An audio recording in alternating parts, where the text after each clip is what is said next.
Sam was ecstatic because today was the day. He pushed past the front door screen and jumped out to the porch, letting it slam behind him with a crack. The cool breeze worked in tandem with the sun and clouds amidst the blue sky, completing the recipe for a perfect day. Sam rushed to get outside as his mother harangued him about his hygiene.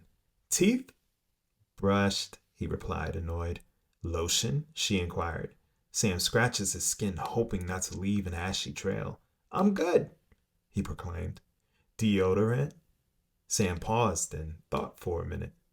Go put on your deodorant, she chastised. He ran inside his home and hurriedly applied his deodorant. Sam was unbridled, excited for the one thing that would start his perfect day. His dad was taking him to his first baseball game.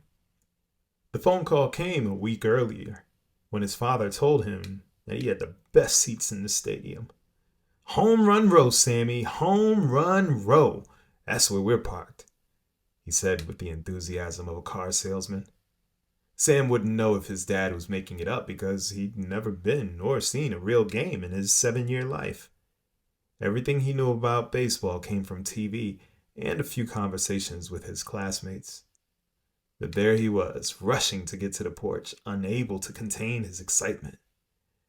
As Sam sat down on the second to last porch step, he began to imagine his dad pulling up in his souped-up Honda Civic he called Black Pearl. Sam thought his dad's car was awesome. It was all black with red trim, silver spoke rims, and a muffler that roared like a lion in the jungle. If it sounds like a fast car, it's because it was fast. Unlike his mom, Sam's dad allowed him to sit in the front passenger seat. Sam took this opportunity to measure his height by where the seatbelt shoulder strap rested on his body. He had been waiting for the day it would be tucked under his chin and not resting over his face. To his amazement, he had grown tall enough. Gone were the days that he had to put his shoulder strap behind his back because of his height. The conversation was filled with wisdom and insight on the ride to the stadium. Sam would listen intently as his dad told him about the best video games on the Xbox Game Pass, how to wear his baseball cap, and what the ultimate toppings were for his froyo. Looking away from the road to ensure maximum eye contact with his son, Sam's dad spoke in a syncopated rhythm for dramatic effect. Sweet Sammy, no fruit ever. You gotta pack it with candy. Froyo is already healthy, so it evens it out with the sweets. Sammy smiled ear to ear and hung on to every word. As they turned the corner, Sam saw it. Nationals Park. He leaned forward to soak it in as he felt the soft breeze against his cheeks. Sam thought about how the colors of the American flag had never looked so vivid.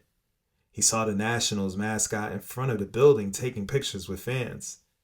Despite what all his friends had told him about the park, it was still a fantastic sight to see. They pulled up in front of the stadium and parked next to a hot dog vendor. Ooh, Dad, can I have one? Not until we're inside. He leaned in and whispered, They're fresher inside.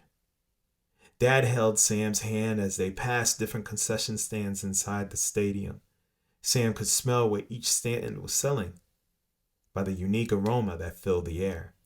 Popcorn, hot dogs, churros, and nachos. The menagerie of fragrances made Sam think, so, this is what baseball smells like. Then, without warning, Sam's dad stopped and stared at him inquisitively. The look quickly turned into a stern grimace. Wait a minute. No, Sammy. Sam was alarmed because he rarely hung out with his dad and feared he had angered him. The tone of his voice left Sam frozen in fear. He wondered what he could have done wrong. Sammy, where's your baseball glove? Sam felt flustered and began to stutter. He was unaware that he had sinned by showing up to a baseball game without a glove. Shame began to sink into his heart until his dad's pronounced cheekbones rose and a smile emerged from his lips. He placed into Sam's hand a catcher's mitt. Sam couldn't believe the glove was a perfect fit, and it came with another surprise. You remembered I'm a lefty, he said. Of course I did. My boy can't catch a fly in home run row without a glove, right? He said while placing a Red Nationals cap on Sam's head. Sam held the glove in awe. It looked expensive. He slowly turned its palm facing down and noticed it had a stitching on the back where the thumb met the index finger. He slid his fingers across the writing that formed his name and the day's date. Happy birthday, Sammy. Thanks, Dad. I didn't think you remembered, he said with a smile. Why do you think we're here? Come on, let's get some food, he said, tapping a bill on Sam's cap. Sam's dad was bathing the fries and burger buns with ketchup at the concession stand. Sam felt connected to his dad when he realized he loved ketchup as much as he did. As they gathered the order of food, he looked down at Sam and issued a warning. My hands are full, so stay close and don't get caught in the crowd. Fortunately, Sam's classmates told him what to expect regarding the baseball park throng, and he was prepared. Walking towards their seats, Sam understood the reason for the warning, as he had difficulty keeping up. Many people in the crowd were dressed in Red Nationals jerseys like his father. Sam managed, but he had to admit it wasn't easy. His dad then stopped near the entryway to the stands. Sammy, are you ready to see the most amazing thing you'll ever see in your life? He inquired with a smile. Sam nodded with excitement. When the curtains opened, Sam marveled at the sight. Seats filled with thousands of people screaming at the top of their lungs. The baseball field was massive and the players looked like soldiers on a battlefield. He watched as the pitcher cocked his arm back and threw the ball as if it was a flaming hot piece of coal. The speed was inspiring. He couldn't believe how fast the ball moved, nor how the batter at home plate could see it. They had a great view from left field, and Sam couldn't wait to sit down and watch the game. Once they were situated, Sam watched his dad with glee as he ate a hot dog, shouting at the players between bites. Sam didn't realize how hungry he was until he ate the last bite of his burger. He was also really thirsty. He watched his father in wonderment. It was everything he could have asked for at that moment. He was privy to a different side of his dad that he had never seen before, the passionate sports fan. Sam imitated him between sips of his soda. Boo, you suck! Yeah, you suck! Sam echoed. Go, go, go! Go, go, go! He repeated, looking up at his dad while taking a sip. Get him out of there! Yeah, get him out of there! Sam hollered as he crossed his legs.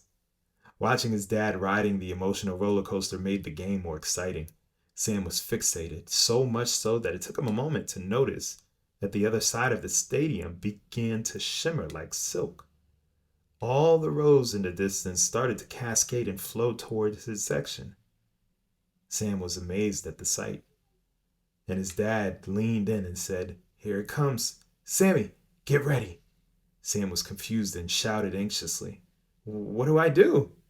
It's the wave. Just stand up and sit down with everyone else. Hold my hand. Here we go. Everyone in their section stood up and shouted, Yay! In unison, laughing and high-fiving as they sat down. Sammy thought it was over and began to settle, taking another gulp of his soda when his dad said, Here it comes again. When Sam stood again and shouted, Yay! He felt it. His dad sat down laughing as Sam remained standing in agony, tugging on his dad's sleeve. Daddy, I need to pee, he disclosed, prancing where he stood. Oh, okay, let's go. The path to the bathroom was treacherous as the journey to their seats. Sam's dad expertly guided his way through the drunken fans and vendor crowds. They passed 2 bathrooms with long lines, and Sam felt he was about to burst. Don't worry, Sammy, I got you. This bathroom around the corner never has a line, he reassuringly pronounced as they approached the door. Sammy felt relieved because he didn't know how long his bladder would hold. Here we are. I'll hold your glove and wait for you here. Sam looked up and saw the bathroom sign, Family Restroom. He walked in and hurriedly relieved himself. After washing his hands, Sam tried to open the door, but it was too heavy. He started banging on the door, hoping his dad would hear. but a woman and a little girl opened the door instead. Startled, Sam ran past them, searching for his dad, who wasn't where he said he would be. His stomach dropped. That's when his mother's voice began to echo in his head. You said you'd be there. Now he's all alone, waiting for you. Dad, Sam whispered, feeling isolation consume him. He proceeded to look around, hoping to catch a glimpse of his father. Dad? He said louder as a knot tightened in his throat whenever he swallowed. His mouth began to dry up as anxiety took over. Questions began to fill his mind. How would he get home? How would he explain what happened to his mother? Her voice returned. You're going to disappoint him. It's his birthday and you left him alone. He needs you. Daddy? Fear has taken over. The woman walks out of the bathroom with her daughter. Are you lost? She asked. Sam looked around, unable to utter a word. He turned back to the woman, whose face had become a fork-tongued demon. Sam screamed as he took off running. He was zigzagging through the crowd while Albert von Tisler's anthem played through the speakers. The once happy organ echoed creepily. Fun-loving mascots were as terrifying as low-lit circus clowns. Drunken fans were wobbling pillars of flesh, teetering to collapse on him, and the concession stands were dens of poison ready to fatten his bladder and belly. Sam ran, trying to ignore the monsters and freaks, when he was suddenly snatched up mid-stride. He screamed again. Whoa, Sammy! Where'd you go? Dad! Sam embraced his father and felt relief come over him. It's okay, I'm here. I thought I lost you, little man, he said in a conciliatory tone. I thought you left me, Sam said with a whisper. I'm here, Sammy. It's okay. Sam felt his father's arms. He wondered what he would have done if he hadn't shown up. Hey, want to get some ice cream? Sam's dad asked. Sam's heart was still racing, but the idea of ice cream cooled his nerves. Okay, he said with a smile, wiping the tears from his eyes. As they approached the ice cream stand, Sam forgot about the baseball game for a brief second. He noticed that his dad didn't care either. He just wanted to make Sam happy. Chocolate, strawberry, or vanilla? Sam smiled and his dad smiled back because he knew the answer. All three, please. And a bottle of water. Returning to their seat, Sam ate the ice cream and thought about the day's events. The car ride with his dad's words of wisdom, his name and birthday stitched on the baseball glove, and sitting in home run row. Even though he was lost for a bit, it was the best birthday ever. He smiled, scooping a spoonful of chocolate into his mouth. His thoughts were then interrupted by a major play in the game. Sam didn't know what was going on. He heard the ball crack against the bat, and everyone near him stood up. A feeling came over Sam as if he was standing outside of time. Everything moved quickly, but he could take in all the details. Sammy, here it comes! Hold out your mitt! His dad shouted. In a fluid motion, Sam stood up, letting the 3 scoops of ice cream fall to the floor. He grabbed his mitt and slid it on while raising his arm to the sky. Sam closed his eyes tight, but not before he saw his dad excitedly throw his water bottle into the air. The water splashed on Sam's head as he heard his dad shout, "You got it, Sammy, you got it!" Then silence. Sam was perturbed. It felt as if someone hit mute on the entire stadium. He brought the mitt down to his chest, slowly opening his eyes, and saw his bare hand. No ball, and no mitt with his name and birthday stitched. The water drops on his head began to spill onto his hand. One by one, the individual splashes moistened his skin, and a cold chill spiked his fingertips. He looked up to find his dad was missing. A pit formed in his gut that caused his stomach to drop. He looked around to see the rest of the park was empty. He was alone. The air grew colder as gray clouds populated the sky and rain poured. Each drop washed away the day. The stadium seats melted into his yard and porch. The day he shared with his dad faded like the sunshine to give way to his tears. Sitting on his porch, Sam felt overwhelmed by emotion. The fantasy was more painful than reality. Looking back at his hands, Sam reached up to feel the raindrops splash against his palm. Sam could hear his mother chastising his father on the phone in the periphery. He listened as the screen door opened behind him. Oh Lord, it's raining. Sam, come inside and talk to your dad. He's on the phone. Sam lowered his hand into a fist, stood, and slowly walked in, taking the phone from his mother.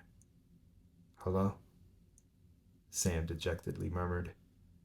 An enthusiastic voice came from the other end of the receiver.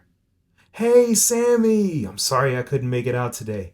Next week, home run row. You and me, buddy. Sam handed the phone back to his mother without responding to his father. He sat on the couch and turned on the television in time to hear the commentators announce that the baseball game was rained out.